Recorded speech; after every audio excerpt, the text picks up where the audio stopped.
আসসালামু আলাইকুম গাইস, কেমন আছেন আপনারা সবাই? আপনাদের জন্য আজকে আমি পালং শাক দিয়ে রুই মাছের একটা রেসিপি নিয়ে আসছি। দেখুন, আমি প্রথম রুই মাছটি হলুদ মরিচ লবণ দিয়া সুন্দর মতন মাইকা তারপরে কিন্তু তেলটা যখন গরম হয়েছে তখন আমি দিয়ে দিলাম।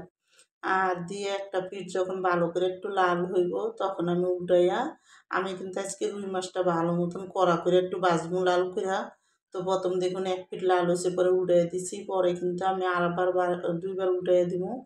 তো একটু কড়া কড়া করে রুই মাছটা ভাজছে তারপরে কিন্তু আমি পালং শাক দিয়ে রান্না করবো। তো দেখুন, এখানে কিন্তু আমি রুই মাছটা ভাজা হয়েছে পরে একটা সাইডে রাইখা যে তেলটা আসিল ওই তেলটা দিয়ে আমি এখানে 1 কাপ পেঁয়াজ দিয়ে দিলাম।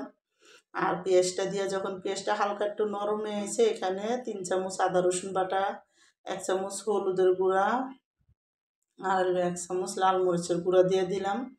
আর এখানে আমি ধনিয়ার গুঁড়া দিয়ে দিলাম 1 চামচ, দিয়ে কিন্তু স্বাদ মতন লবণ দিয়া পানি দিয়ে কিন্তু মশলাটা আমি ভালো মতন কষামো। তো দেখুন, লবণটা দেওয়া হয়ে গেছে। এখন আমি ওই মাছের পাতিলটা ধোয়া দিয়ে একটু পানি দিছি, এই পানিটা দিয়ে ভালো করে মশলাটা কষামো। আর এই মশলাটা যত ভালো মতন কষাইবেন তত ভালো। আর শাকের যেই মাছের রেসিপি রান্না করেন শাক দিয়া মশলাটা কিন্তু ভালো করে কষাই নিতে হইব, কারণ শাকটা কিন্তু কষানো যায় না। এই জন্য মশলাটা যত ভালো করে কষাইবেন যাতে কোনো হলুদের গন্ধ না থাকে, কোনো মশলার গন্ধ না থাকে। গন্ধ লাগলে কিন্তু শাকের তরকারিটা মজা লাগে না। তো আমি সবসময় কিন্তু সব তরকারি আমি কষায় বসাই। দেখুন, আমি কিন্তু কাঁচা সহজে কোনো তরকারি বসাই না, আমার বাড়ির সবাই অনেক পছন্দ করে।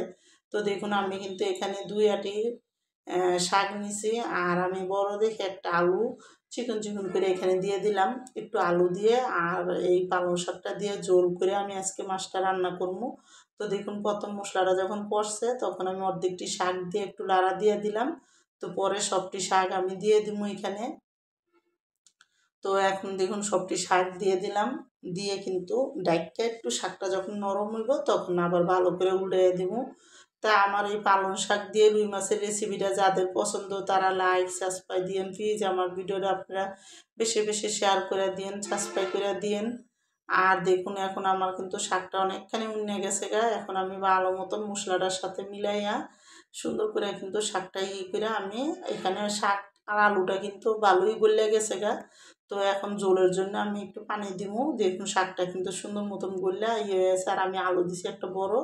এবার আমি এখানে একটা টমাটোমো দিয়ে দিলাম সুন্দর মতন চিকন করে কাটটা। আর আপনি এইভাবে টমাটোমটা দিলেও কিন্তু অনেক মজা লাগে, এই জন্য কিন্তু আমি দিছি। যার যার ইচ্ছা, তো আমার কাছে ভালো লাগছে এই জন্য আমি দিছি। দিয়ে কিন্তু দেখুন, এখন একটু ভালো করে আবার একটু ডাইকা দিলাম।